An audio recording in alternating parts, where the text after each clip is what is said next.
All right, now riots, Ben and Jerry's. What do these two things have in common? You're about to find out. You're about to find out. And then Mark Zuckerberg, has he found Jesus? Did he really have a soul? Did he become a real boy? No, I don't think any of those things happened. I think he smelled a change in the wind, and he's running over and saying, "Hey, the last president was really mean to me. Will you guys be nice? I want to help you out." Um, so we're gonna listen to some Another case things. in point. Another case Yeah. in point. Yeah. I mean, we're going to listen to what the dude has to say because it's in the week's news. But I also just want to point out that his project, Facebook, was not only taken from the twins, but it was started on the day that the Total Information Awareness Program was shut down from Department of Defense, which did the same thing. Total Information Awareness is what Facebook provides DOD. It's a total window into everyone's lives. Why did they want it? Did they just want to spy on you? Yes, but there's more. They had AI algorithms that needed to be trained. They needed extremely large data sets. And they said, how can we get this information from the people who might not want to give it to us? Facebook is the answer to that. Share your pictures, your comms, all that stuff. Now the AI makes avatars of you. And this is shown in the movie The Social Network, right? But 20 years after it was going on, basically, kind of when it's too late, right? They show you, hey, they know more about you and your friends and your family than you probably know. And it's only going to get worse as they continue to build out stronger chipsets and algorithms and language models and all that good stuff. So enjoy privacy as you have it. And privacy is freedom. So they want not freedom.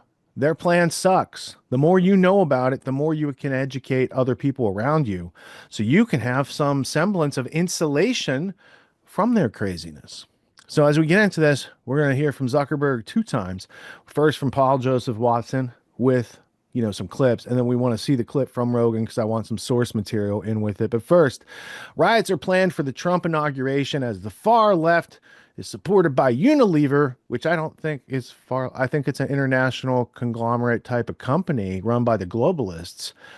So globalist deep state, not too happy. And they're planning a little resistance, not themselves. They'll use proxy people dressed in black hoodies and acting like Antifa and stuff like that. But I'm sure it's about to get spicy because we know the same rules don't apply to them as they applied to the J6 type people. Because like they can just burn stuff down, no consequences.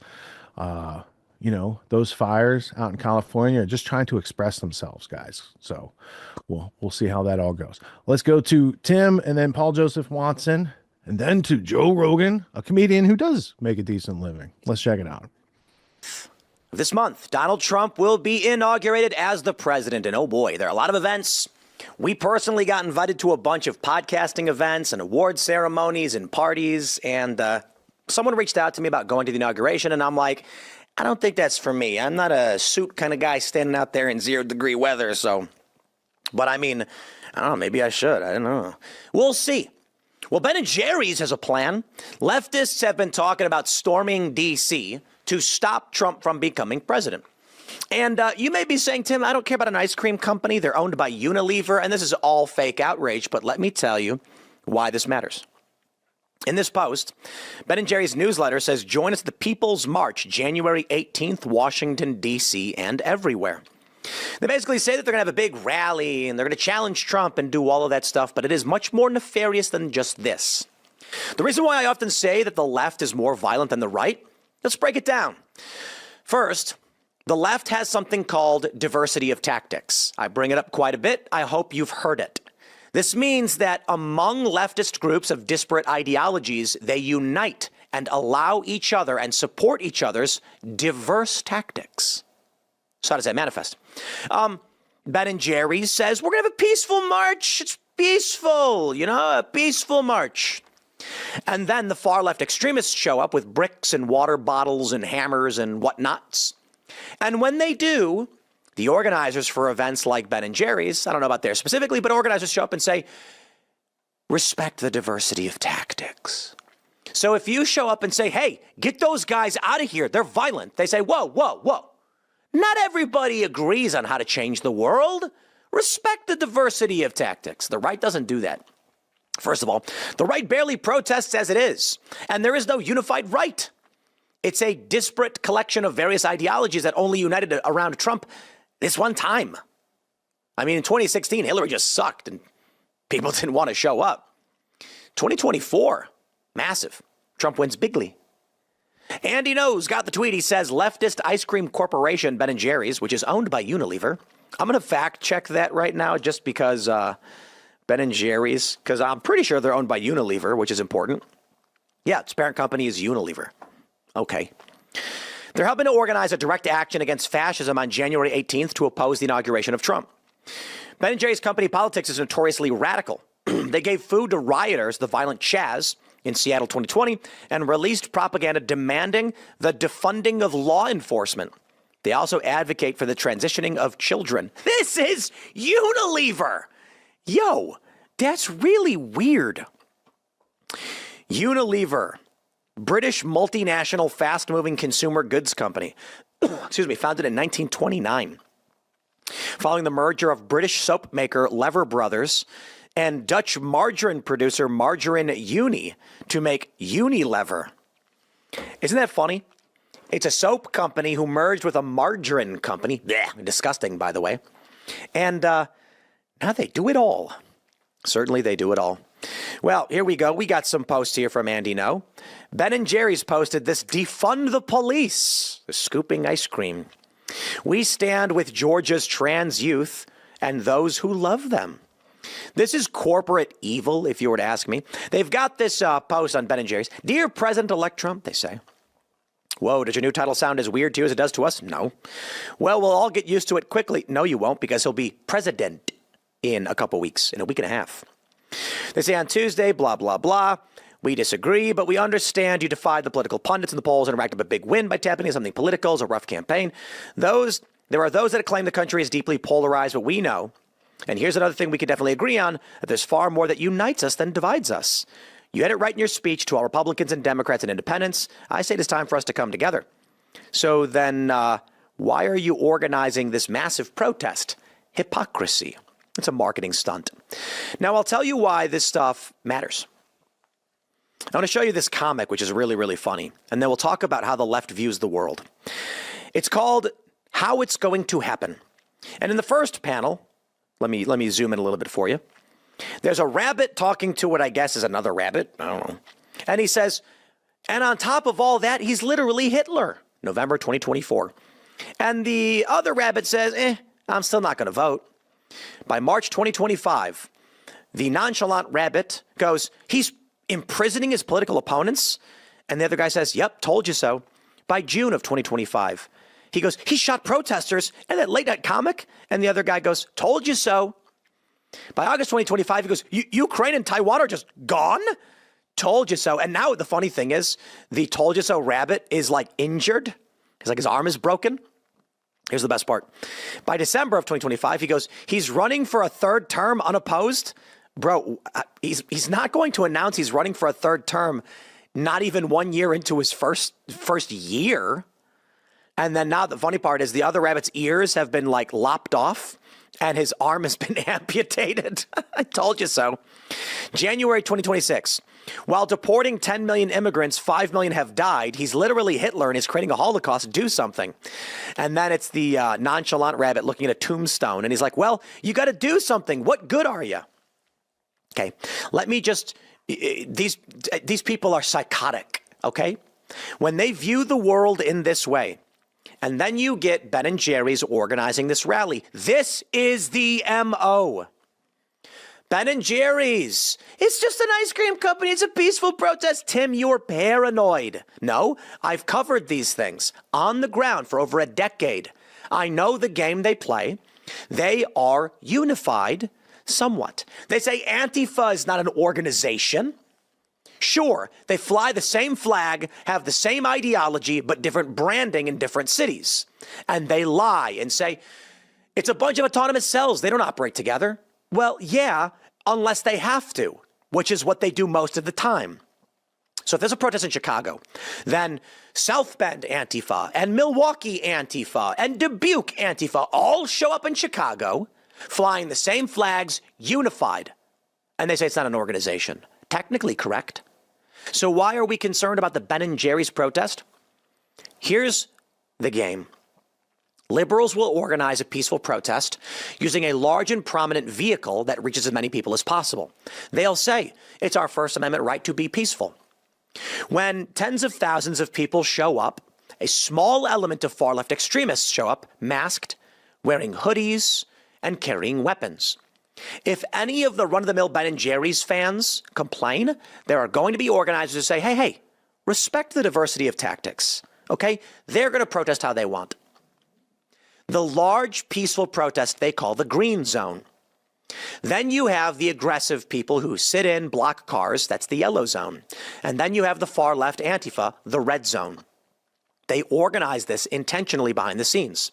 Now, for Ben & Jerry's, they may not know or be involved or anything like that, but when they allow and refuse to denounce far-left extremism, they are creating cover in order for Antifa to get violent.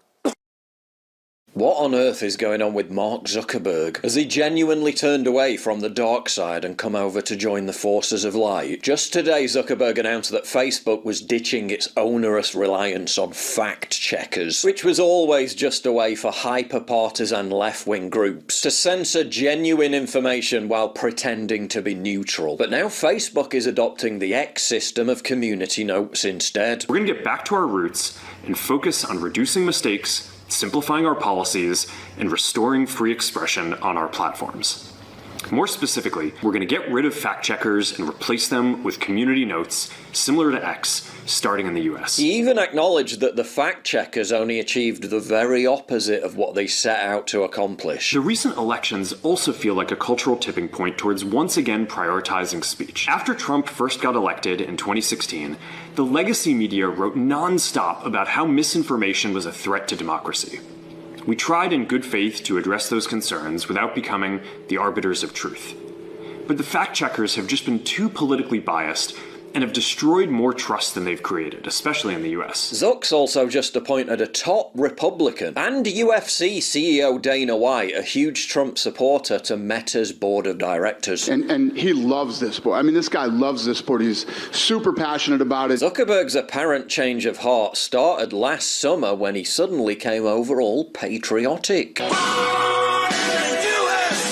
Before saying this about Trump after the attempt on his life. I mean, on a personal note, it's, seeing Donald Trump get up after getting shot in the face and pump his fist in the air with the American flag is one of the most badass things I've ever seen in my life. But look, I mean, it's, and I think, look, it's, at some level as an American, it's like hard to not get kind of emotional about that spirit and that fight. And I think that's why a lot of people like the guy. Then after the election, he met with Trump at Mar-a-Lago to talk shop. So what changed? Apart from the fact that he looks like a real human being again, did Zuckerberg genuinely have a crisis of conscience about being embroiled with the deep state, working hand in glove with them to censor information about the pandemic that turned out to be true, about interfering in the 2020 election by censoring the Hunter Biden laptop story? Or is he just scared of Trump putting him in prison? Here's a challenge, Mark. If you're so committed to free speech, unban me on Facebook. You banned me in 2019 for no specific reason whatsoever, but not before shopping the story in advance to the media before I was even technically banned, giving them all the necessary ammo to demonize me, by means of Facebook placing me on a list of dangerous organizations, whereupon I literally shared the same characterization as ISIS terrorists and wanted international criminals. Remember that? Remember how Facebook issued a de facto fatwa saying it was okay to organise violence against me on the Facebook platform because I was such a terrible person? Trump defended me at the time, yet I've remained banned on there for the past 6 years. Milo, Gavin McInnes and others were also banned under the same hysterical pretext. If Zuck truly has embarked on a Damascene conversion and genuinely wants to restore his reputation and eschew his history as one of the ringleaders of the censorship industrial complex, give me my account back, please.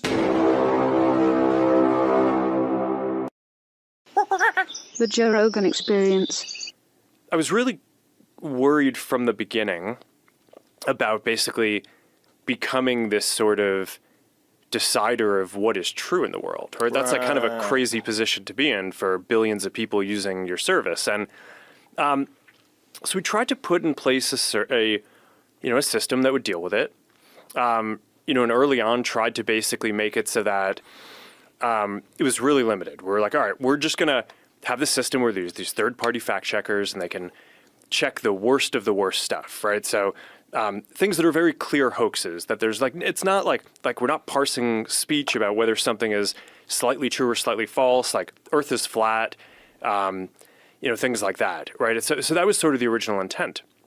We put in place the system and it just sort of veered from there. I think to some degree, it's because some of the people whose job is to do fact checking, a lot of their industry is focused on political fact checking. So they just kind of veered in that direction. And we kept on trying to basically get it to be what we had originally intended, which is just, it's not, the point isn't to like judge people's opinions. It's to provide in this layer to kind of help fact check some of the stuff that seems the most extreme, but it just, it was just never accepted by people broadly. I think people just felt like the fact checkers were too biased. Mm-hmm. Not necessarily even so much in what they ruled, although sometimes I think people would disagree with that. A lot of the time, it was just what types of things they chose to even go and fact check in the first place. So I kind of think, like, after having gone through that whole exercise, it I don't know, it's something out of like 1984, one of these books where it's just like it really is a slippery slope, and it just got to a point where it's just, okay, this is destroying so much trust, especially in the United States, to have this program. And I guess it was probably about a few years that I really started coming to the conclusion that we were going to need to change something about that.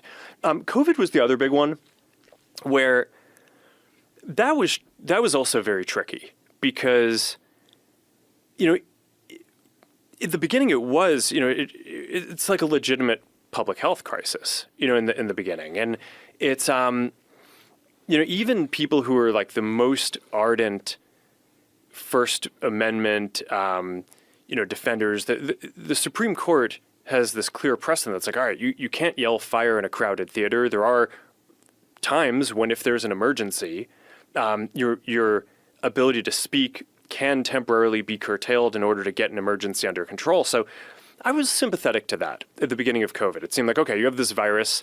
It seems like it's killing a lot of people. I don't know, we didn't know at the time how dangerous it was going to be. So at the beginning, it kind of seemed like, okay, we should give a little bit of deference to the government and the health authorities on how we should play this. But when it went from, 2 weeks to flatten the curve to, and like in the beginning, it was like, okay, there aren't enough masks. Masks aren't that important. To then it's like, oh no, you have to wear a mask. And, everything was shifting around. It just became very difficult to kind of follow. And this really hit the most extreme, I'd say, during the Biden administration when they were trying to roll out the vaccine program. And I'm generally pretty pro rolling out vaccines. I think on balance, the vaccines are more positive than negative. But I think that while they're trying to push that program, they also tried to censor anyone who was basically arguing against it. And they pushed us super hard to take down things that were true, right? I mean, they basically pushed us and said, anything that says that vaccines might have side effects, you basically need to take down. And I was just like, well, we're not going to do that. We're clearly not going to do that. I mean, that is kind of inarguably true. Who is they? Who's telling you to take down things that it was talk about vaccine side effects? It was people in the Biden administration. I think it was, I wasn't involved in those conversations directly, but I think it was. How difficult is that to not be involved in those conversations directly? That's got to be strange too, right? Because you're running the company, but there's clearly you're moderating at scale that's beyond the imagination. The number of human beings you're moderating is fucking insane. What's a Facebook? How many people use it on a daily basis? Forget about how many overall. How many people use it regularly? It's 3.2 billion people use one of our services every day. Yeah, it's wild. More than a third of the planet. That's so crazy. Yeah, and it's almost half of Earth. Well, on a monthly basis, it is probably happening. But so I want to say that though, there's a lot of like hypercritical people that are conspiracy theorists and think that everybody is a part of some cabal to control them. I want you to understand that whether it's YouTube or all these, whatever place that you think is doing something that's awful, it's good that you speak, because this is how things get changed, and this is how people find out that people are upset about content moderation and censorship. But moderating at scale is insane. Yeah. It's insane. Yeah. What we were talking the other day about the number of videos that go up every hour on YouTube, and it's bananas. It's bananas. It's like to try to get a human being that is reasonable, logical, and objective that's going to analyze every video. It's virtually impossible. It's not possible. So you got to use a bunch of tools. You're going to get a bunch of things wrong, and you have also people reporting things. And how much is that going to affect things? You could have mass reporting because you have bad actors. You have some corporation that decides we're going to attack this video because it's bad for us to get it taken down. There's so much going on. I want to put that in people's heads before we go on. Like, understand the kind of numbers that we're talking about here. Now understand you have the pandemic, and then you have the administration that's doing something where I think they crossed the line, where it gets really weird, where they're saying what you were saying. They were trying to get you to take down vaccine side effects, which is just crazy. Yeah. So, I mean, like you're saying, I mean, it's so complicated, this system, that I could spend every minute of all of my time doing this and not actually focused on building any of the things that we're trying to do. AI, glasses, like the future of social media, all that stuff. So when I get involved in this stuff, but in general, we have a policy team. There are people who I trust. They're the people who are kind of working on this on a day-to-day basis. And the interactions that I was just referring to, I mean, a lot of this is documented. I mean, because Jim Jordan and the House had this whole investigation and committee into the kind of government censorship around stuff like this. And we produced all these documents, and it's all in the public domain. I mean, basically, these people from the Biden administration would call up our team and like scream at them and curse. And it's like, these documents it's all kind of out there. Oh, did you record any of those phone calls? I don't think we but I think I want to listen. I mean, there are emails, the emails are published. It's all kind of out there. And they're like, and basically, it just got to this point where we were like, no, we're not gonna take down things that are true. That's ridiculous. They wanted us to take down this meme of Leonardo DiCaprio looking at a TV talking about how 10 years from now or something, you're gonna see an ad that says, okay, if you took a COVID vaccine, you're eligible for, for this kind of payment, like this sort of like class action lawsuit type meme. And they're like, no, you have to take that down. And we just said, no, we're not going to take down humor and satire. We're not going to take down things that are true. And then at some point, I guess, I don't know, it flipped a bit. I mean, Biden, when he gave some statement at some point, I don't know if it was a press conference or to some journalists, where he basically was like, these guys are killing people. And I don't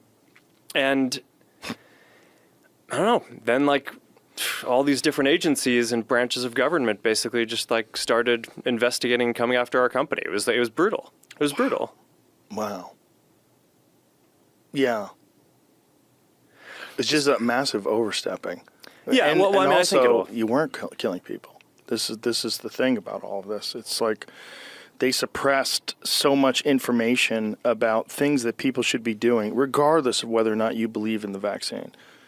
Regardless, put that aside. Metabolic health is of the utmost importance in your everyday life, whether there's a pandemic or there's not. And there's a lot of things that you can do that can help you recover from illness. It prevents illnesses. It makes your body more robust and healthy. It strengthens your immune system. And they were suppressing all that information. And that's just crazy. You can't say you're one of the good guys if you're suppressing information that would help people recover from all kinds of diseases, not just COVID.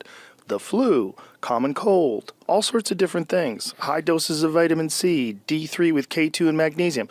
They were suppressing this stuff because they didn't want people to think that you could get away with not taking a vaccine, which is really crazy. when you're talking about something that 99.07% of people survive. This is a crazy overstep, but scared the shit out of a lot of people. Red-pilled, as it were, a lot of people, because they realize, like, oh, 1984 is like an instruction manual. I mean, it's like it shows you how things can go that way with wrong speak and with bizarre distortion of facts. And when it comes down to it, in today's day and age, the way people get information is through your platform, through X. This is how people are getting information. They're getting information from YouTube. They're getting information from a bunch of different sources now. And you can't censor that if it's real legitimate information because it's not ideologically convenient for you. Yeah. So, I mean, that's basically the journey that I've been on, right? Started off very pro free speech, free expression. And then over the last 10 years, there have been these two big episodes. It was the Trump election and the aftermath, where I feel like in retrospect, I deferred too much to the kind of critique of the media on what we should do. And since then, I think generally trust in media has fallen off a cliff, right? So I don't think I'm alone in that journey. I think that's basically the experience that a lot of people have had is, okay, it's the stuff that's being written about is not kind of all accurate. And even if the facts are right, it's kind of written from a slant a lot of the time. Of course. And then there was the government version of it, which is during COVID, which is okay. Like, it's like our government is telling us that we need to censor true things. It's like, this is a disaster. And it's not just the U.S., right? I think a lot of people in the U.S. focus on. LD, did we get pulled from YouTube for that clip? Yeah, I think. All right, so now if you're watching it got us, detected at least. Literally, there's a Joe Rogan quick? detector on YouTube. It happened that quick? I mean, it's pretty ironic, right? Joe Rogan, you've got big Joe Rogan detecting anybody that's using your stream, whatever. So dude, you called it in the chat, and then it did happen. Well, I will say Joe Rogan Experience is the number one censor of Grand Theft World on YouTube. Replay those clips. Oh God, I didn't know. See, I didn't know that. Yeah. Wow, and it happened like that. Like it was like that instantaneous. Wow. Yeah, so sorry if you were watching on YouTube, but now you can watch on Rockfin or Odyssey or Rumble. It may still be going, but it definitely detects it. Yeah. The bots are onto us over there at the YouTube. So they're not much different than the Facebook. But what do you guys think? Because I didn't believe, his words fall on deaf ears at this point on my end. I listened to that interview. I listened to the whole thing, just out of curiosity.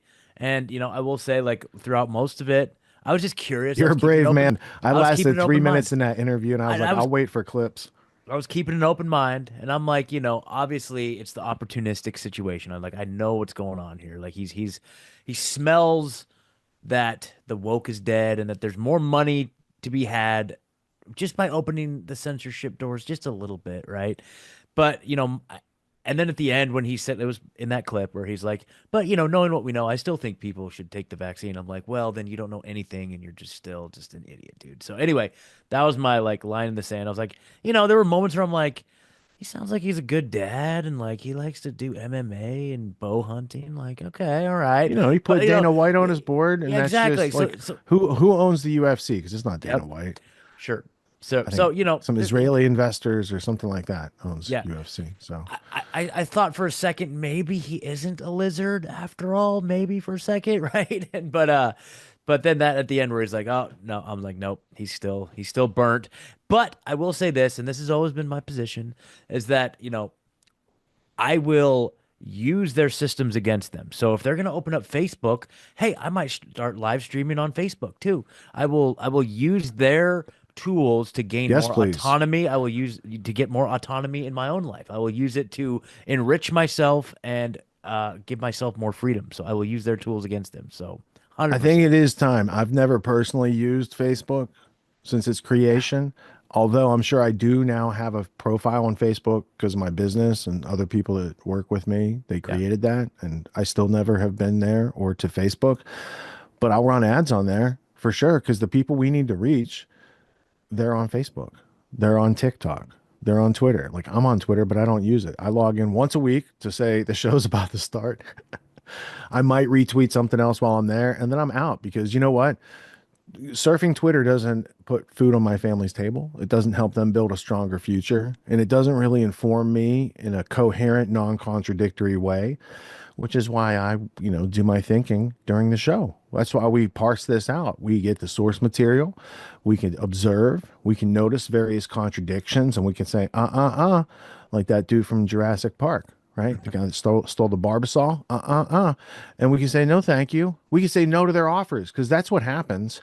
They're very authoritative and very professional in their presentations. They got billions of dollars and they repeat 24-hour networks, right? People who don't know any better, they listen to those networks. And without comparison and contrast, they think that's what is going on. Once they understand that's not what's going on, they're never going back to those sources again. And, like George Bush said, fool can't be fooled again. Whatever he said back then. Fool me once, fool can't be fooled again. He massacred that. We have a saying in Texas, I'm sure it's the same in Tennessee. Fool me once, fool can't be fooled again. That's how it goes. The thing, man. Yeah. They should eat ice cream together now that they're both retired presidents. That'd be so great. Bet they have an ice cream date coming up. Yep. Well, I hope Google gets on board with this whole like coming to the side of freedom thing, and they open up YouTube a little bit, man. Bro, they're making the Willow chip pretending that takes away everyone's encryption in the next couple years. You got to go back to filing cabinets and paper real quick. I hope they at least pretend migration to come strategy. to the side of freedom. Yeah. Maybe. They're so high up in the the technocratic nonsense that it doesn't even matter. Like they're above ideology in every way, shape, and form. Like they don't have to adhere to any of these earthly, worldly, low level things that we concern ourselves with. I mean, they're operating in a whole different dimension. A Google, Googol, is an unimaginably huge number. It has like 25 zeros or something. Sergey Brin and Larry Page, they misspelled it on their application. So that's why it's spelled the way it is. Their parent company is called Alphabet. So they don't only want to own everything, they want to own all the letters that allow you to describe everything. That's what Alphabet refers to, right? It's not just like so they can be at the front of the phone book. Okay. Yeah. Oh, there's a lot of truth to that.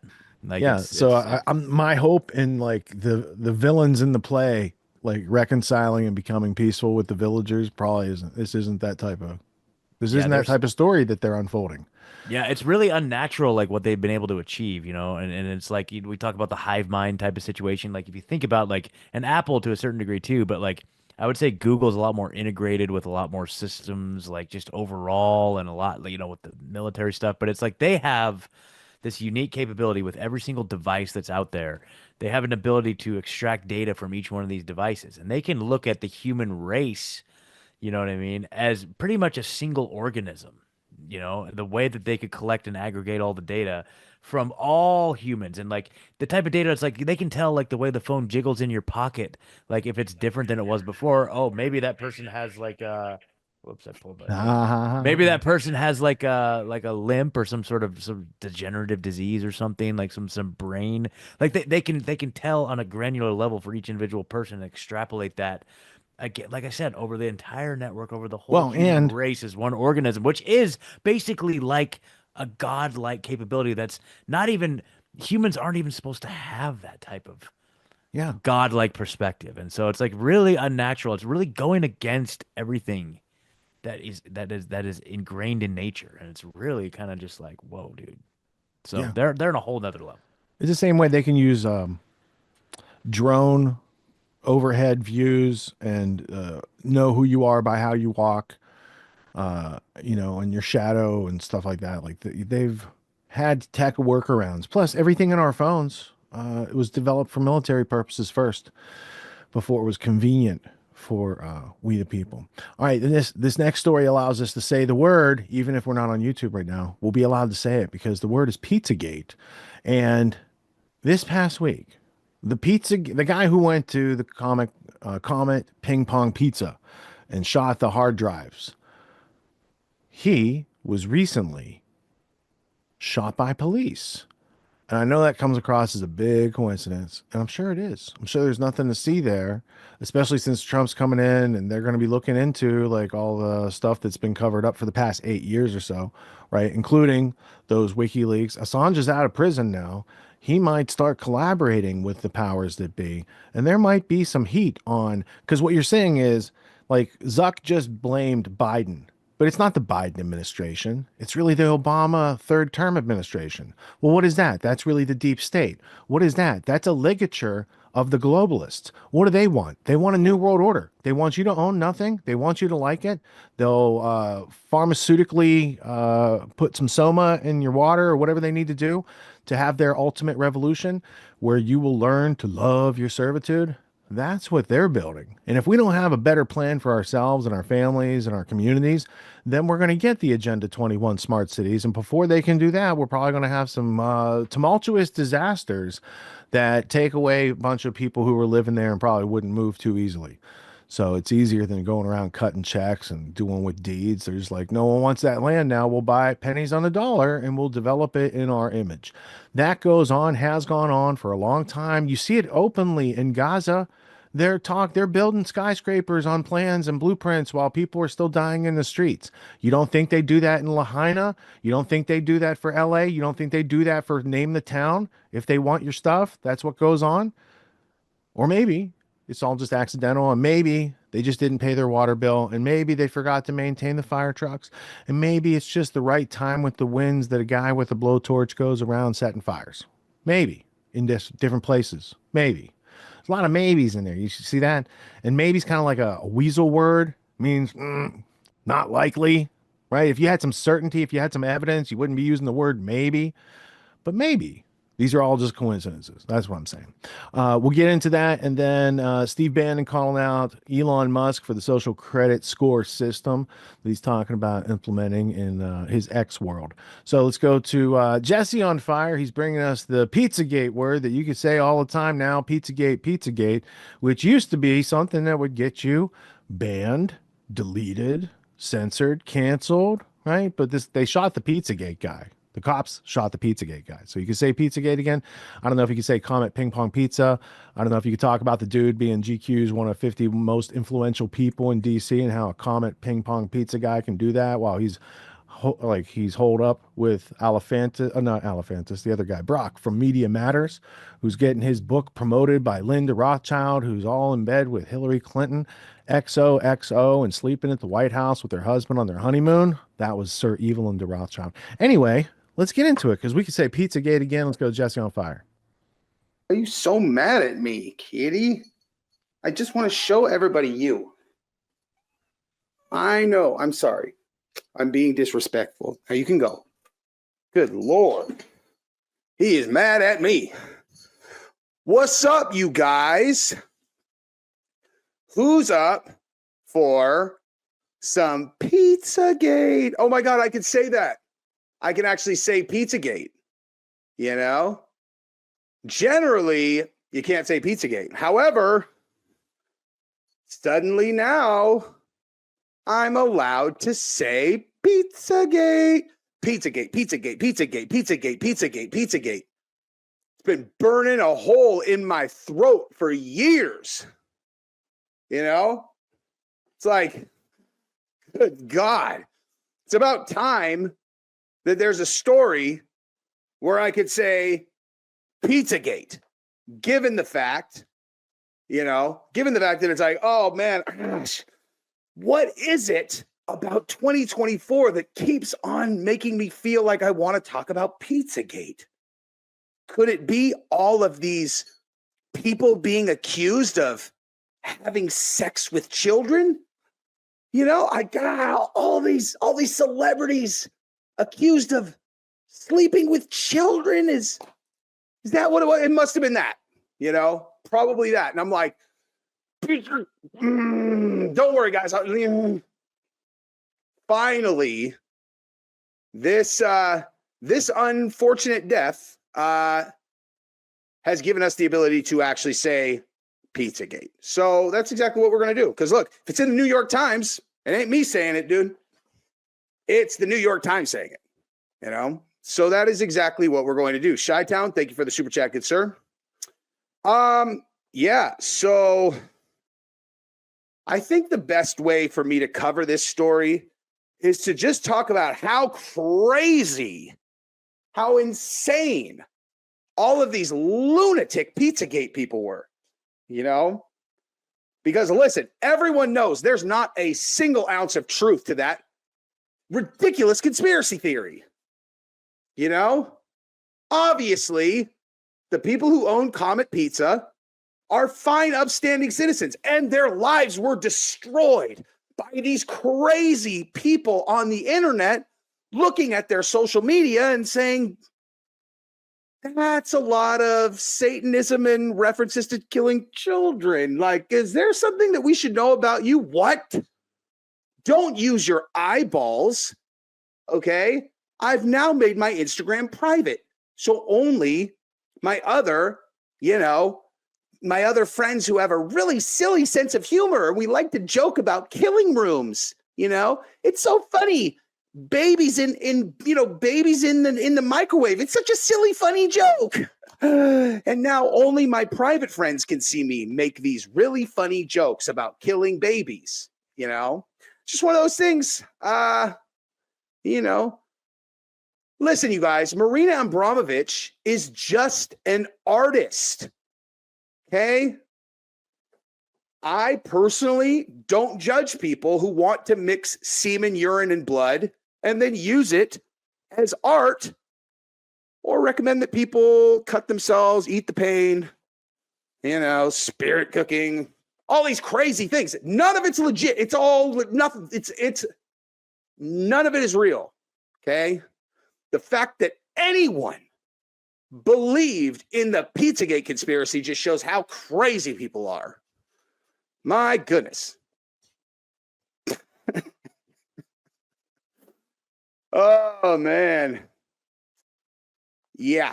My favorite YouTube creator, favorite of all time, got kicked off this platform permanently for covering that story. Now, I will say that I don't think that his strategy was a very good one. Dubs, thank you very much, dude. And I will. You guys go check out Dubs. Dubs' channel. I love this fucking dude. I might bring him on later. You just don't know. You never know what you're going to get on this channel, dude. Except what you can know for sure is that I'm going to talk real sarcastic about a bunch of, some jokes. These jokes about these elites that may or may not sacrifice babies. They definitely don't. Okay? They definitely don't. Sacrifice to Moloch. All of that stuff is all nonsense. It's just a bunch of conspiracy nonsense made to scare people into believing things that are obviously not true. Okay? They're obviously not true. But anyway, so someone who really did believe in it, supposedly, unless he was always an industry plant who was going to, help them discredit this whole thing by posing as a crazy person who went in and shot Comet Pizza up, but somehow didn't get anyone. What a miracle. He did, it's a miracle that this crazy son of a gun brought a gun into Comet Pizza where no one was expecting this to happen. He started shooting at people. But he didn't get anyone, so that's lucky. The only thing that happened was, the very convenient ability for people who may or may not want to shed or, throw shade on that conspiracy. They were able to do that because they're like, look at these violent psychopaths who are believing all this crazy stuff. You're all, what crazy stuff? They're all, this guy who owns this pizza place is some kind of sick, demented Satanist. You're all, have you looked at his Instagram? Listen, I agree. Totally crazy. But he certainly is not doing a good job of not making people think that maybe he thinks it's funny to sacrifice babies. I'm just saying, if you look at his Instagram, I'm just saying, I personally don't understand his sense of humor is all I'm saying. I don't get it. I don't think it's funny to reference kidnapping kids and killing them. I'm just saying, like, I know he's joking. He's obviously joking, right? And the fact that his name means I romantically love children in French, I'm sure that that's obviously that's a coincidence. Let me actually just see. Let's go on a journey together, you guys, that has nothing to do with Pizzagate or any of this stuff, okay? I'm telling you, I don't believe any of this. I just want to go to Google Translate real quick, though, just because I think it is. By the way, actually, as this is now, I'm actually being 100% serious, okay? I hear people give Google Translate a bunch of shit all the time, and they're like, oh, you know, it doesn't even translate things right. Doesn't even translate things right. Well, guess what? I took a big chance on its ability to translate something from English to Portuguese for a gift that I was doing in an engraving. And I just was like, I'm just going to just do it. And I did it. I gave it to the dude. He told me that it's like on a knife. And I asked him today, I was like, how's that translation? He's like, it's perfect. I was like, yes. Because, you know, you don't want to like have a shit translation. Like as an example, on a tattoo that you got. Like this. Wait, where the fuck is it? Jesus, get some more tattoos, Jesse, you fucking idiot. Here, this one, I've heard is not a perfect translation, but, you know, whatever. Okay, so if I was going to translate in English, I love children. Yummy l'enfants. Okay, yummy l'enfants. Okay, or like how about like I love babies? Nope. Okay, so it's how about I love kids? L'enfants. Okay, so it's all the same. I love kids, James l'enfants. Okay, so let's just take a mental note of that's how you say I love children or I love kids in French. Okay, totally unrelated. Comet Pizza owner. What's his name again? Wait. James Elephantis. Okay, so James Elephantis and James Elephantis. Huh. I mean, it's a coincidence. Obviously, it doesn't mean anything. But I'm just saying, like, let's just pretend that you are a crazy conspiracy theorist who believed all this crazy nonsense. I'm just saying, like, you know, I might be like, whoa. But since his name is James, not, you know, Yami Lafont, you know what I mean? Like, I'm just saying, like, that's kind of weird. But it's definitely a coincidence for sure. Yeah. So there's that. Anyway, but let's actually go to the actual story and let's read that. So, man convicted in Pizzagate shooting is killed in confrontation with police. Edgar Madison Welch, 36, of Salisbury, North Carolina, who was sentenced to 4 years in prison for the 2016 shooting at a Washington restaurant, was fatally shot after he pointed a gun at an officer during a traffic stop, police said. Now, what is my hypothesis on this right here? This guy is, you know, like, I don't know anything about this guy other than that he supposedly shot, you know, was the guy who like took a shot at Comet Pizza and he went to jail. So for me to question whether he might just be like a crazy person would be stupid because I don't know him. I don't know anything about him. It's highly probable that he just is a fucking whack job because he pointed a gun at a fucking cop. But nonetheless, let's just read about this because we all know Pizzagate's definitely not true. There's no truth to it.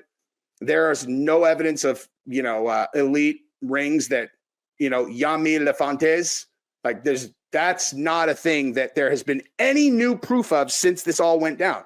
It was always a conspiracy theory that was based on nothing. And now in 2024, as like, you know, more and more elites, you know, Epstein and Diddy and all that, totally unrelated. The fact that those things have happened does not affect anyone's opinion on Pizzagate. Pizzagate's it's insane. It's obviously totally insane. This Epstein thing is a fluke. The Diddy thing's a fluke. It's all crazy. Anyway, so a man in North Carolina who fired a rifle inside Washington restaurant in 2016 because he wrongly believed in internet conspiracy. Wrongly. Okay, guys. He wrongly, believed in internet conspiracy known as Pizzagate, was fatally shot by police in North Carolina over the weekend when he pulled out a gun during a traffic stop. Now, I want to be very clear about this, you guys. Don't pull out guns. Ever. Unless someone has pulled out a gun on you. Like, don't do guns. This is not sarcasm. Don't do guns. See, watch, dude. Look. Even in French, don't pull out guns. Ne sort pas les armes. That's important. So we're being very, oops, what just happened? Dude, my computer's doing a weird thing lately where it's just like spazzing out and making everything really wide. All right. He was a passenger in the car on Saturday night when an officer with the Canapolis, sorry, I'm still trying to fix this thing that this stupid webpage did. What is going on? Why can't I fix this? Dude, they know what I was talking about. Bro, you better make clear that it's not real. I'm like, I'm trying, but you won't let me make my webpage fixed. Officer with the Canapolis recognized him from a prior arrest and believed there was an outstanding warrant over a felony probation violation. Chief Terry L. Spry of the Canapolis Police Department said in a statement on Thursday, when the officer confirmed his suspicion and went to arrest him, Mr. Welch pulled out a handgun and pointed at the officer. That's really dumb. Hey, this is my serious face. That's really dumb. If you're a felon, don't carry a firearm because you're going to go to prison. If you are in a car with other people, have someone in the car who is not a felon and they can carry their own gun, and then you don't have to have one on you to feel safe. I'm just saying, like, did 4 years in jail. I'm sure you don't want to go back. But I guess he really didn't want to go back because now he's dead. So the police officer and a second officer ordered Mr. Welch to put his gun down. When he did not comply, they shot him. They shot at him. The department said Mr. Welch died on Monday at a hospital in Charlotte as a result of his injuries. Neither of the officers or any of the other passengers in the car were injured. Annette Prevet Keller, director of communications for the city of Canopolis, about 30 miles northeast of Charlotte, said that the city believed the man who was killed was the same person who was sentenced to 4 years in prison for the Pizzagate episode. He shared the same name, place, and residence and age. Hey, oh, I'm sorry. I was saying Comet Pizza. I meant Comet Ping Pong. But can I ask a really kind of, I guess, common sense question? How on earth did he only get 4 years for that? Like, where is Comet Ping Pong? Is it in Washington State? Hold on. I'm actually genuinely curious about this. Hold on. Comet. I thought it was in DC.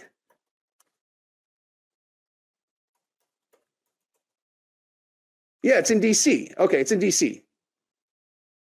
So I will go back to my original question, which is this guy right here.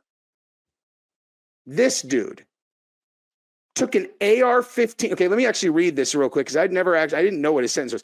He brought several guns with him. Shortly after he arrived at the restaurant, he fired an assault-like AR-15 rifle inside the restaurant. No one was harmed in the shooting, and Mr. Welch surrendered to police. He later pleaded guilty in federal court to gun charges and received a 4-year prison term.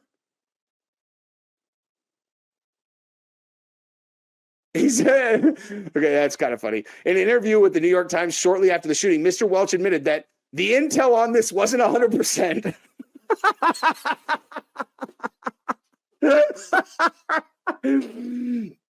Oh my God. Okay, that's really funny, dude. That's really, really, really funny, dude. Read that, dude. Screenshot that for yourselves, for your own entertainment on your own. afterwards he admitted, hey, the intel on this wasn't 100%. That's so funny, dude. I don't know why that's so funny. Like, he went into a pizza, even like, hopefully I'm being clear about my own suspicions about, all that stuff. But like, I'm not suspicious, but even if a person were suspicious, that's still hilarious, dude. A guy goes in on like a conspiracy theory, goes in with a gun, takes a shot, they arrest him. They're all, so talk to us about what you're thinking now. He's like, well, the intel on that wasn't 100%. Oh my God, that is so funny, dude. He was described in the article as being soft-spoken and polite, and he mentioned that he liked the outdoors. He also said he did not believe in conspiracy theories, but said September 11th, 2001 attacks needed to be re-examined. Hey, good luck with that, dude. In an interview with the Times, Mr. Welch expressed remorse for his actions. Wait, he didn't? He says he does not believe in conspiracy theories? Okay, hang on. I'm sorry. He went into Comet Ping Pong with an AR-15 and took a shot. He said that he was there to rescue the children. He shortly afterwards gets interviewed by the New York Times. He's like, I don't believe in conspiracy theories. I mean, listen, dude, there are plenty of conspiracy theories that are true, but that's a ridiculous thing to say if you are the person who went to Comet Ping Pong with an AR-15. I mean, let's be honest. And he says, I regret how I handled the situation. Purported to be a parent. Oh, I'm sorry. I pulled this off so you guys can't even see it. Jeez, it's really important that you guys can also see this. He had some struggles in life, but he would be remembered for being the most generous, loving, compassionate soul, full of life and laughter. I don't doubt that, dude. That's the thing is like, I do remember that when he went there, he thought he was going there to rescue children. You know what I mean? Like, that is what he thought he was doing. So, whether he was misled or he was right on the money, either way, he was, his heart was in the right place. All right. So North Carolina, yada, yada. Okay. So that's unfortunate. But listen, people die all the time. All right, so there may not have been a basement under Comet Ping Pong that was accessible from within the restaurant, but I highly doubt that Comet Ping Pong is built on a solid foundation and does not have a basement under that building, under that block where you enter into it from someplace outside of the restaurant. So that guy got misinformed. He did things that were violent. He took up arms against a private business owner, and he shot his hard drive. He did 4 years, which I think is highly suspect right there for that situation. I think they would throw the book at you in that type of situation, usually, but 4 years, and then he gets shot by the police, which allows us now to talk about the story, because I don't know so much about the messenger, but I do know about the message of the Pizzagate story, and it happened way back in yesteryear, and it looks something like this in the history blueprint. Now, within this Pizzagate saga, we had a piece of evidence that came around, and it is the piece of evidence from a donation made to Comet Ping Pong Pizza. And it's by this group called the American Bridge 21st Century Foundation. And this is where Soros, through this agency, gives $11,000 to Comet Ping Pong. Now, there is some nuance to that, so let me build it out. Here you have George Soros. He has a long history all the way from when he was helping the Nazis round up the goods of the Jews back in World War II. He's come a long way. We've also got a character named David Brock, who is in charge of a Clinton super PAC, is also in charge of Media Matters that crushed InfoWars and led lawsuits by the families and these sort of things, right, that have gone on. So he's an interesting character. He has a soulmate called James Alefantis, the owner of Comet Ping Pong. And then Soros donates $25 million to the Hillary campaign, and then he donates to American Bridge 21st Century Foundation, which donates $11,000 to Comet Ping Pong Pizza. And there are receipts for all of this, but that's not the point. The point would be if we go over to the browser and we check out American Bridge 21st Century, it does have a Wikipedia entry and it reads something like this. American Bridge 21st Century, or AB PAC, is a liberal American super PAC, an opposition research group that supports Democratic candidates and opposes Republican candidates. It was founded by David Brock in 2010 and is associated with Media Matters for America. So that's basically, if you want to say, the deep state has a Renfield, or the globalists have a Renfield in this type of agency there, that would be pretty accurate, because it just assists the globalist infiltration of this country all the way down through the deep state into whatever Democratic organization is in control at that point. The Democratic Party back in the 1800s, of the time of the Civil War, was chaired by August Belmont, who was the Rothschild family banking agent in America.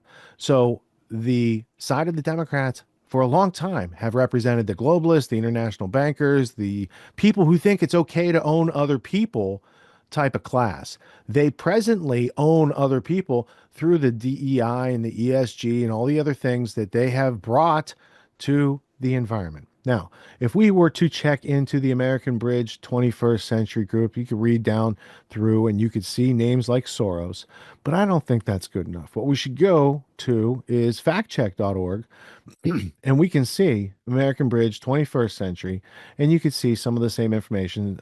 November 2010, David Brock, so he's the lover of James Alefantis, which translates in French to something that I thought, Jesse probably shouldn't have in his search history. But all that being said, Media Matters has had a well-known axe to grind, not only with Trump, but with InfoWars and pretty much any other conservative or not communist, collectivist type of voice out there.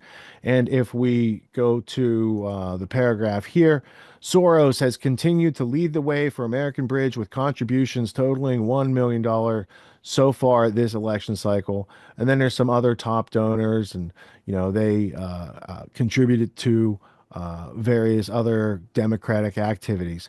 But there is a direct connection between Soros and David Brock and James Alefantis and Lynn Forrester de Rothschild, who's also in the WikiLeaks, sending messages back and forth to Hillary Clinton. And Lynn de Rothschild hosted David Brock's book party. She's very cozy.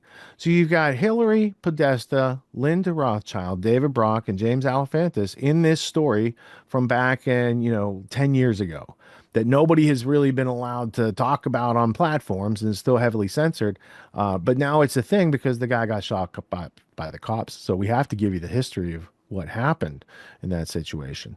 So the DC leaks exposed top Clinton donor George Soros manipulating elections. Soros has had not only influence through donating money to Hillary Clinton, but the Soros history has him giving $18 billion. Okay? 18 billion. If I were to just type 18 billion, let's do that. I'll read you some headlines. George Soros transfers billions to Open Society foundations. George Soros donates 18 billion to Open Society foundations. George Soros has given 18 billion to his pro-democracy foundation. George Soros transfers 18 billion of his own to his own foundation, creating instant wealth.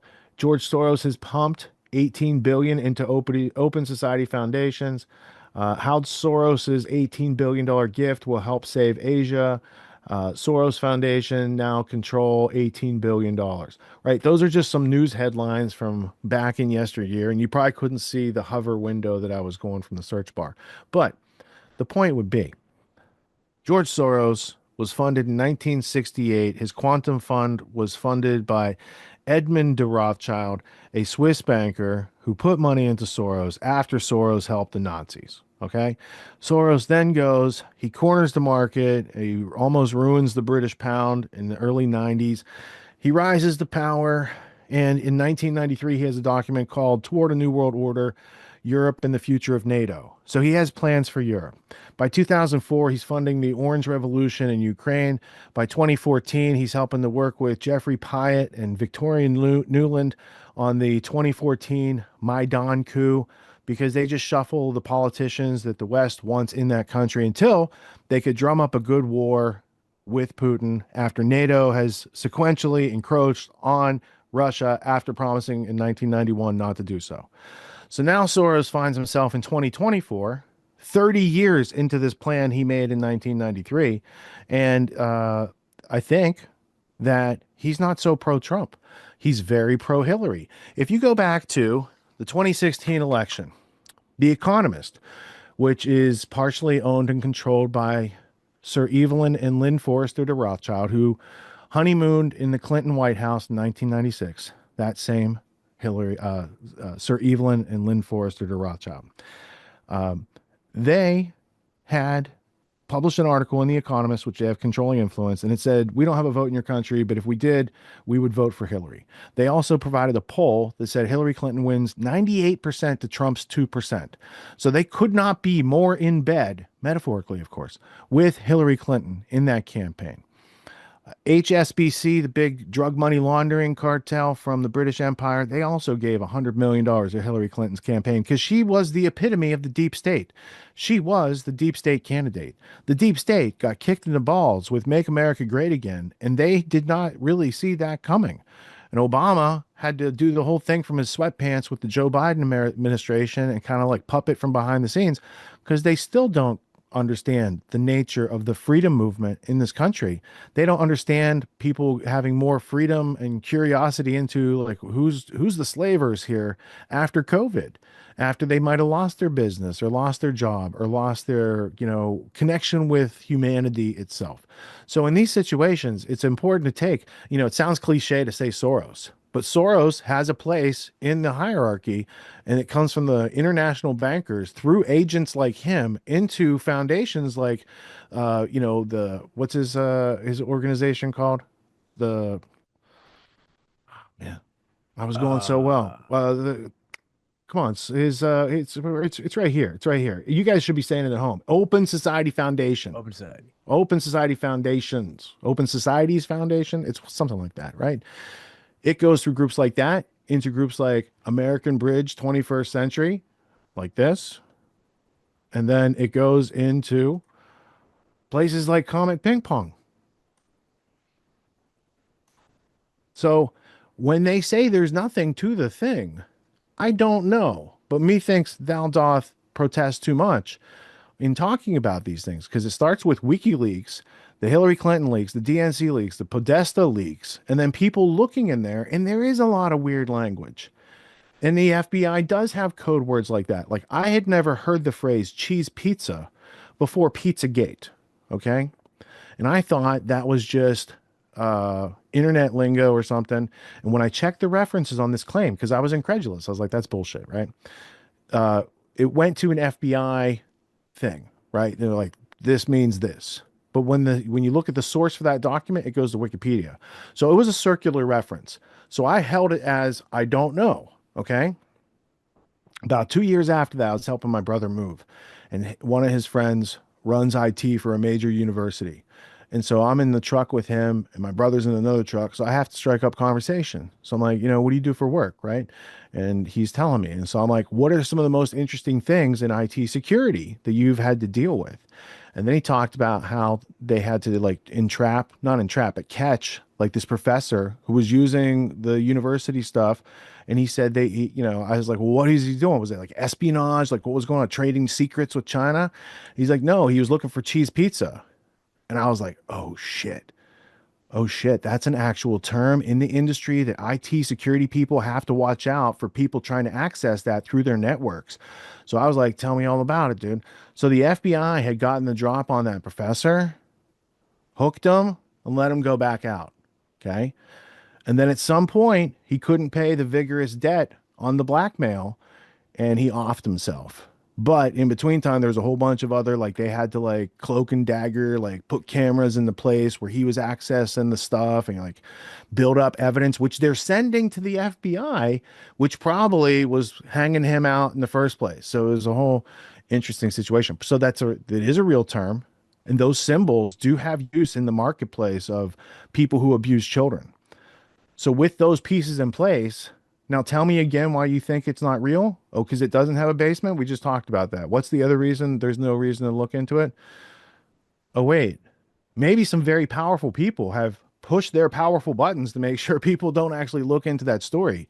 Because that might be a thread that keeps on pulling all the way through Diddy, up through Epstein, into the royal family, and into the globalists who have infected and infested this country. I'm not talking about the average person out there. I'm talking about people who fly their jets to the conference that they say you can't use electricity and you have to stop using coal and, energy's dirty for you, but it's fine for them. The hypocrite class. That's what we should really call them. They're a bunch of hypocrites. John Kerry's the fucking climate czar, and he's out there flying around in Heinz family skull and bones jet, telling people not to fly. Can't travel. Sorry about you have a 15-minute radius to your life now. Sorry about that. Right? I think we can do better.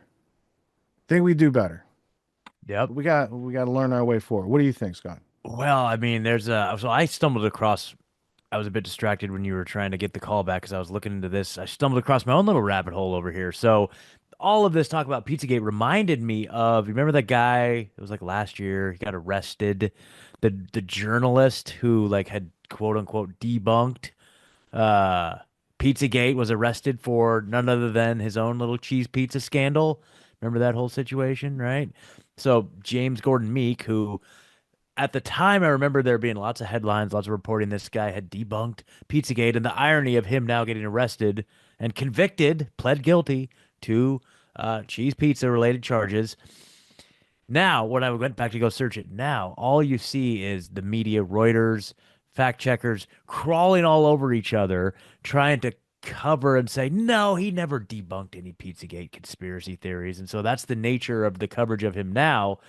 And so when you click on some of these articles, it says, okay, yeah, well, he did reference in one of his articles in 2017 about the debunked Pizzagate conspiracy theory. And he seemed to have a proclivity for reporting on all of these crazy conservative conspiracy theories like Russiagate, the Russiagate hoax and all this stuff. So anyway, so he was very useful in, running cover for a lot of these operations like Pizzagate, like he did do it. But it's just so interesting that the media now just makes it their sole mission to just distance him from the Pizzagate thing and saying like, no, he wasn't like really that instrumental in debunking Pizzagate. So it's really interesting. And so then this one article I found references back to that specific article, in the 2017 article where he supposedly talked about the debunked conspiracy theory Pizzagate. But when you click on it, it takes you to a page not found. And then I searched the Wayback Machine, and it's not in there. So it's more to be learned here. Maybe I might do some little more poking around, but yeah, they really just like disappeared that whole thread of this guy having anything to do with Pizzagate. Which is interesting. I'll go one more. I can't. I don't remember all of it off the top of my head, but it goes something like this. During the time of Pizzagate, New York Times came out a couple days into it, and they wrote a hit piece. And I was like, oh, that's interesting. New York Times has had time to send people down there to investigate and tell us it's not true. Only they didn't do any type of investigation. They're just telling you it's not true. I'm like, how are they so certain it's not true? Unless they know it's true and their position is tell people it's not true. So I asked the question, who's running the New York Times these days? They change ownership and family ownership is there, but they have different like CEO type dudes, right? So I was like, oh, it's this guy, Mark Thompson, right? So I'm like, oh, what's he all about? Where does he come from? How did he come to be the head of the New York Times during such a critical time in American history?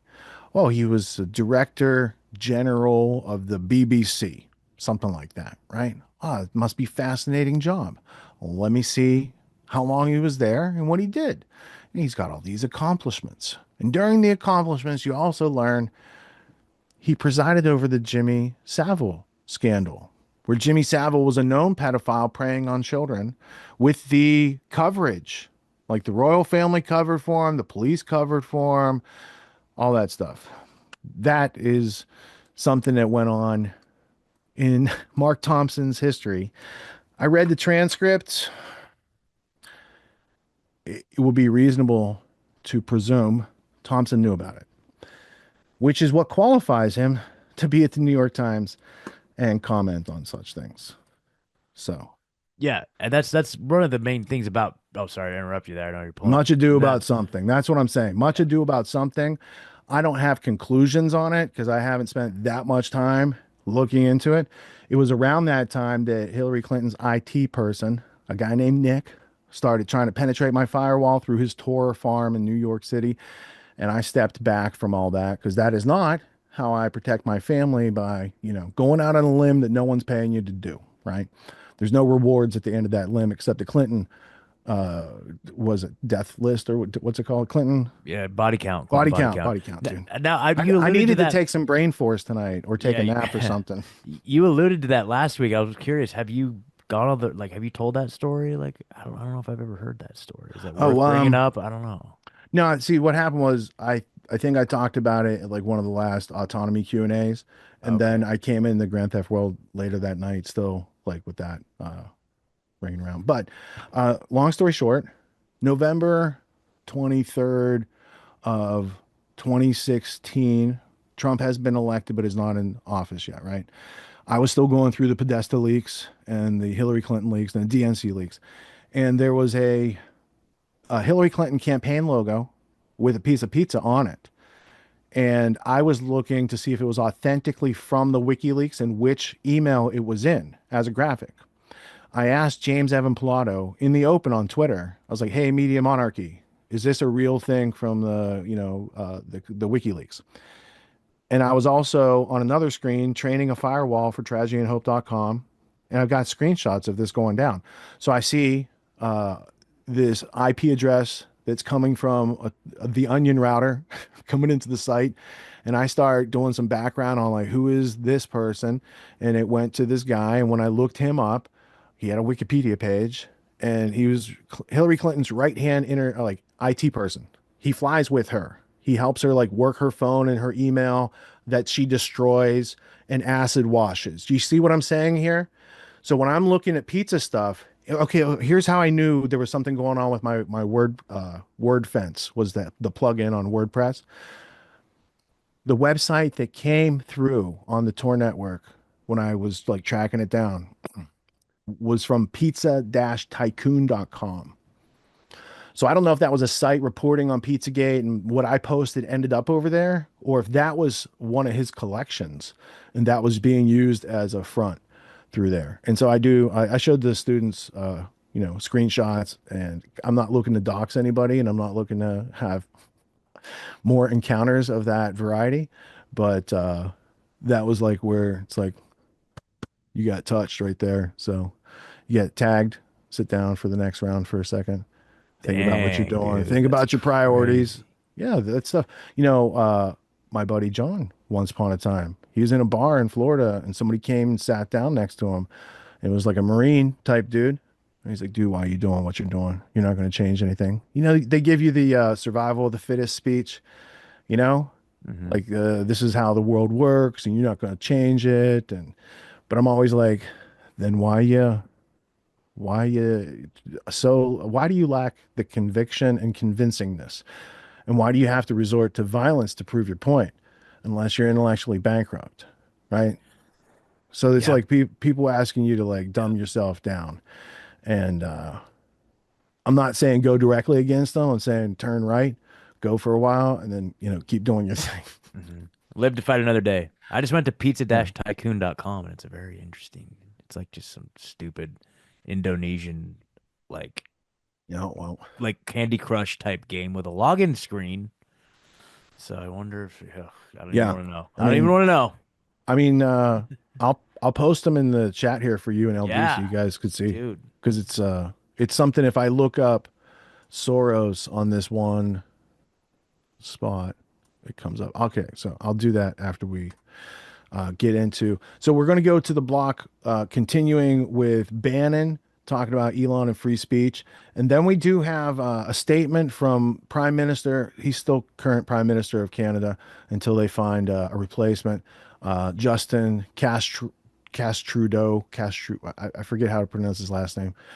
Again, I need some brain force. But the Castro kid. It's Danny Polishchuk is the journalist who brings this footage to you. And the irony of such things will probably continue. I think there's another Polishchuk clip tonight. He's really turned the corner as a comedian and figured out how to work that AI stuff, and it carries the comedy really well. That's what I think. All right, let's go to it. Thank you, LD. Let's go to Bannon.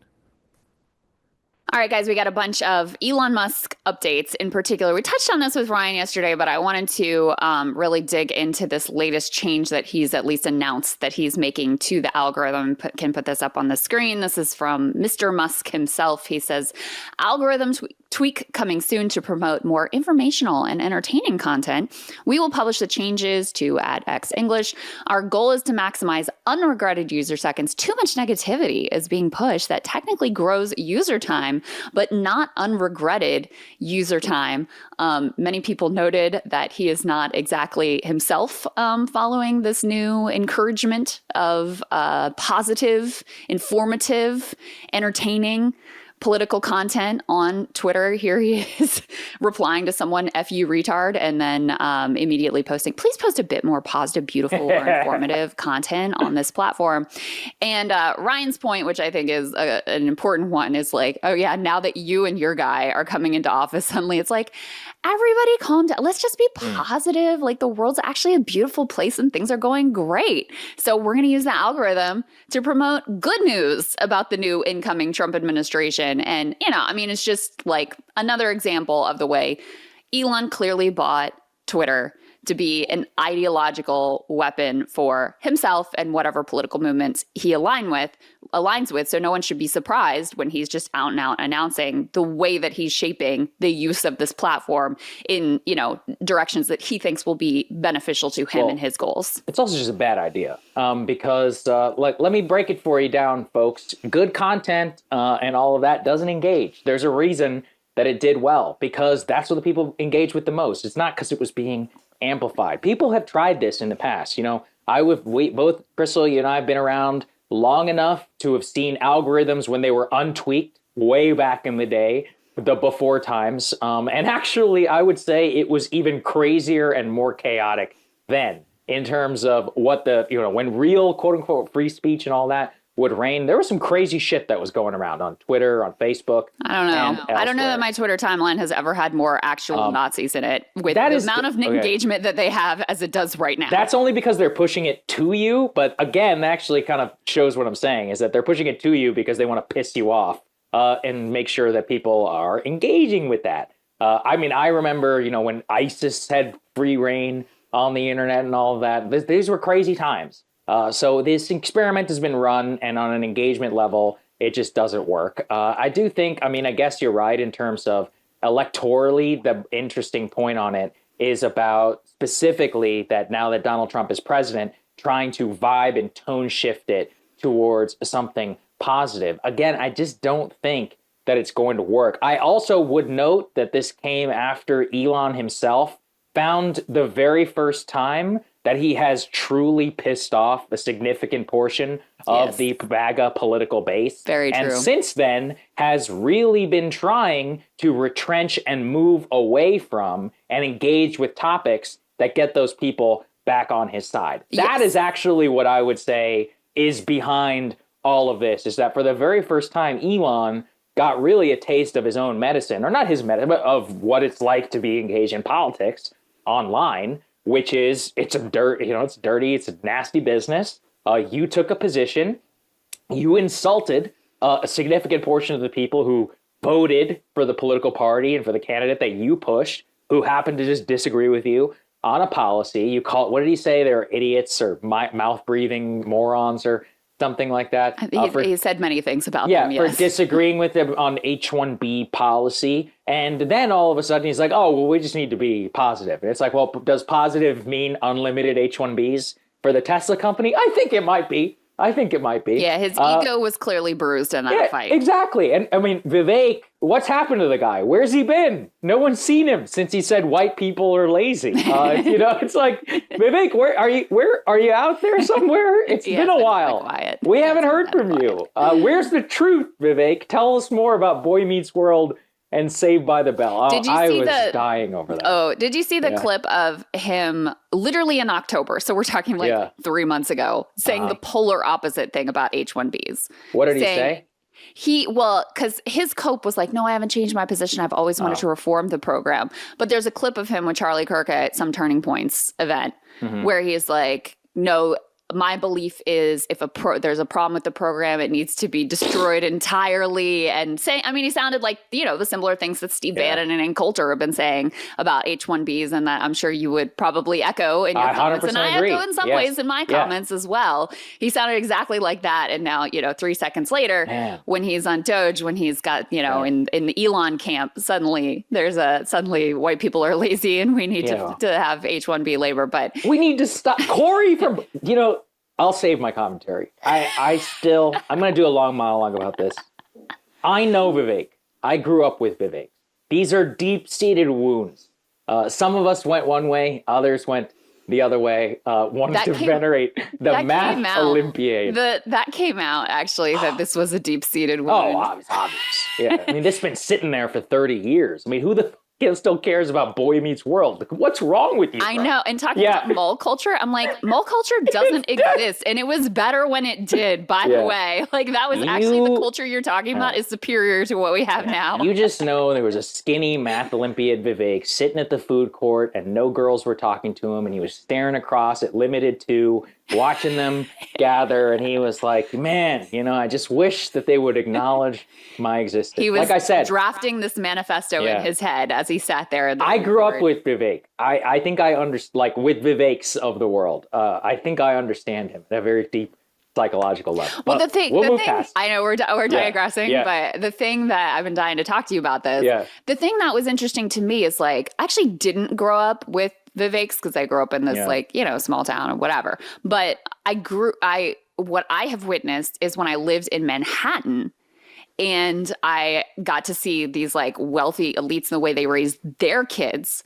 The way they raised their kids is the model that Vivek is pushing, which I always found to be really sort of soulless and horrible, because it was all from the time the child is born, we have to get them in the right playgroup. We have to get them in the right preschool. We have to get them in the right tutoring set. They need to learn Latin. Mm-hmm. They need to be on the violin. Fencing is the best way to get into an Ivy League school. So they need to take up fencing. And it's Jesus, let these kids have a life outside of your goals and aspirations and molding them into the perfect market shareholder value driven machine. So that was the part of it that I was actually the culture I've seen that you're describing isn't an immigrant culture necessarily. It's this elite white culture that I saw in Manhattan. But I would say elite whites borrowed it from us. But the truth is that it is there's so much to say. It is terrible. There are some things you can learn from it, which are good. I would say Amy Chua herself, the original Tiger Mother, says she has huge regrets about the way that she raised her kids. Interesting. Which I think is important, for people who actually follow that model. And by the way, let's look at the results. Our kids have turned out great. I think what are they? Oh my God, we're going in such a tangent. But I think they both went to Harvard and they clerked for Kavanaugh or whatever. But it's also they're around my age, so it's what else have you done? But what's going on here? This is my problem too. Is the worldview that Vivek is espousing is effectively the one that was sold under neoliberalism. Today is a dark day for Canada. Last night, the USA won gold at the World Junior Hockey Tournament for the second year in a row. Also, for the second year in a row, Canada didn't even medal. This country can't even say we're good at hockey anymore. And even worse than that for our country, today I announce my resignation. Don't get too sad, though I'm still the Prime Minister for a few months. I'm really going to draw this thing out. I know every resident of this country will be deeply saddened by this news, and I look forward to seeing every last one of you wearing a black armband to mourn the end of my time as the greatest Prime Minister this country has ever seen. Did I make some mistakes as Prime Minister? No, definitely not. It has been an honor of a lifetime to fuck up this country to the point of no return. I mean, shit, I did such a bad job. This place might be America before we even have an election. Which honestly wouldn't even be so bad, because at least we could say we're good at hockey again. I'll now give my remarks in Canada's second official language, Hindi.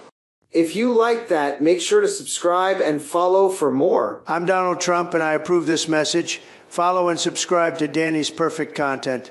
I'm Kamala Harris, and I also approve this message. Give your boy Danny a follow. You heard? Classic Kamala. Always copying me. Not original at all. Sad. Right? I mean, knowing how to write jokes and stand up on stage and be funny is one thing. Making YouTube videos, that's another thing, right? He started doing that during COVID. But now with the AI technology, he's able to be edgy at like a different altitude.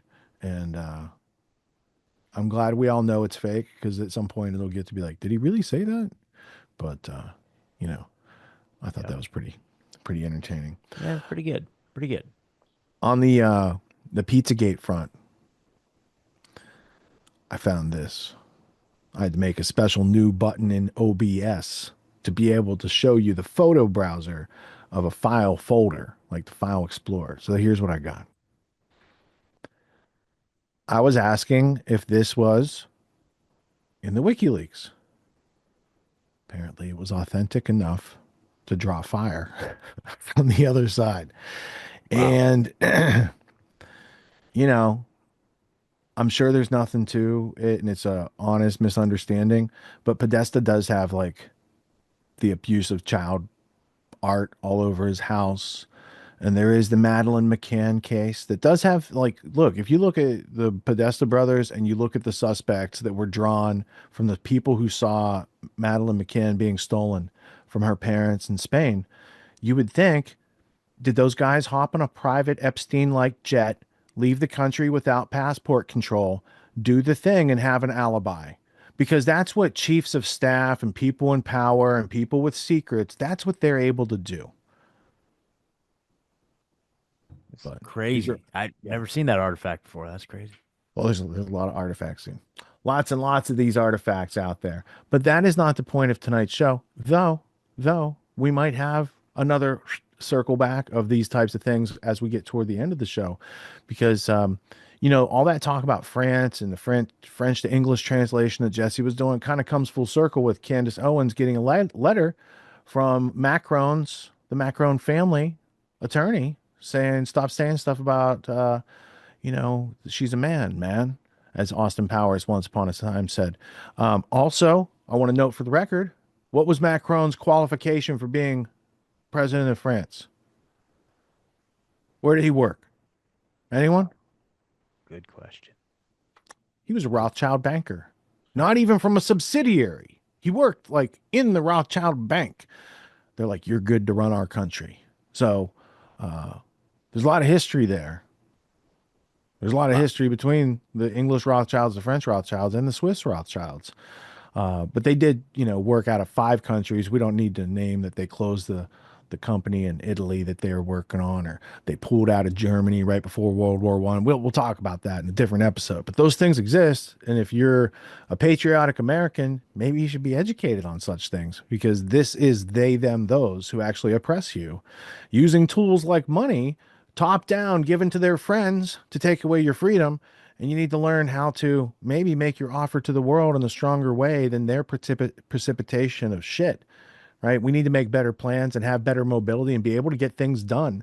And we can't do that if we're crying poverty all the time. So in the midst of learning about this week's news, also be thinking, like, what do I need to do to make myself stronger for 2025, to have a better plan for myself than they have for me? That's the gist. Twice a year, I teach a course called Autonomy. It's a 12-week course. It teaches leadership, entrepreneur skills, executive skills, all these types of things that I saw were taken out of our education system in order to make the schooling or indoctrination system that we've all probably went through. And it has served us well enough to be interchangeable cogs in the machine of the globalists.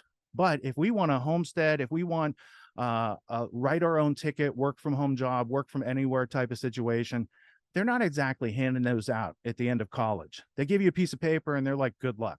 So reality is dropping us off here, but the demands of reality are up here.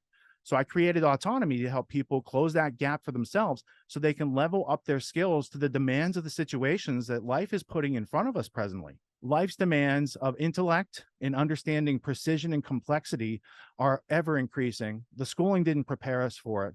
The media is not going to do anything but reinforce what schooling prepared us for. And so we're going to have to take a leadership position and take steps off the beaten path to kind of blaze our own trail in life.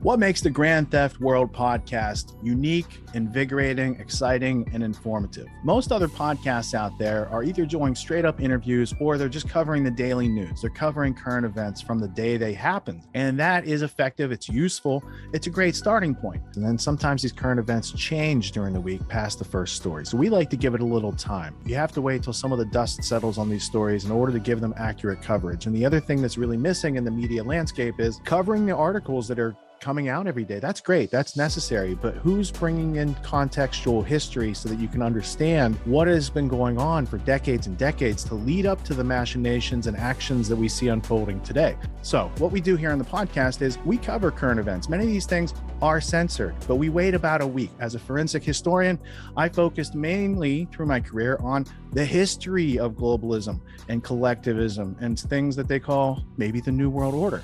There's a lot of facts to these sort of circumstances, groups, events, activities, working groups that they've had over time. So for Grand Theft World listeners, we not only break down the current events, most of which that are censored during the week, we provide you with contextual history, we give you the source notes, the references, we do deep dives, and this really empowers you with an understanding of context and history so that you can make more informed decisions in your life.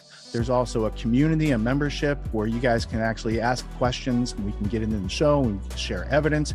And there's a town hall weekly for Grand Theft World for those who listen to it and are interested in covering the stories that we don't get to during a 6-hour show. Listening to it an hour a day, you could easily consume the week's news, but you're going to have substance and meaning and context and understanding. And with that, you can make higher quality decisions in your life. So if you're interested in more quality in your life, go to grandtheftworld.com, click podcast at the top, and we'll see you there. Thank you. These allegations are false. This isn't Grand Theft Auto, folks. This isn't a video game. What are the most surprising things that you discovered once you started pulling on that thread? Who he was connected to, what institutions he was influential over, what events he participated in? Come on, man. What are we talking about? Come on, man. No. You don't have to think about it, dude. I got this quote because you said you didn't know much about Klaus Schwab. I made it my job to, as soon as this happened, I'm like, okay, this guy's their front man. Let me learn about the official history of the World Economic Forum. I got their 40-year history. I got every book that Klaus Schwab has written or ghostwritten. I went through those books. This is one of the most interesting passages. Come on, man. Come on.